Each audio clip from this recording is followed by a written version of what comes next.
তপ্ত রোদে পুড়ে যাওয়া এক বিস্তীর্ণ মরুভূমি। চারদিকে ফাটা মাটি, ছায়া নেই কোথাও। সব প্রাণী তৃষ্ণায় কষ্ট পাচ্ছিল।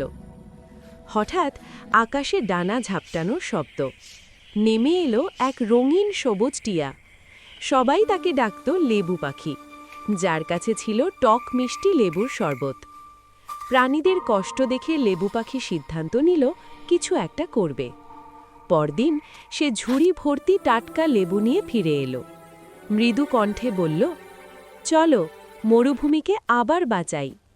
সবাই মিলে গর্ত খুঁড়ল, বীজ পুঁতল, দূর থেকে জল এনে লেবু গাছগুলোতে জল দিল।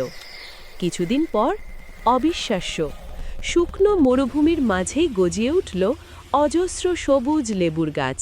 ডালে ডালে ঝুলছে সোনালি লেবু। সব প্রাণী আনন্দে বলল, লেবু পাখিই আমাদের নায়ক। তোমরাও তোমাদের পৃথিবীকে চিরসবুজ রাখতে অবশ্যই লাইক অ্যান্ড সাবস্ক্রাইব করো।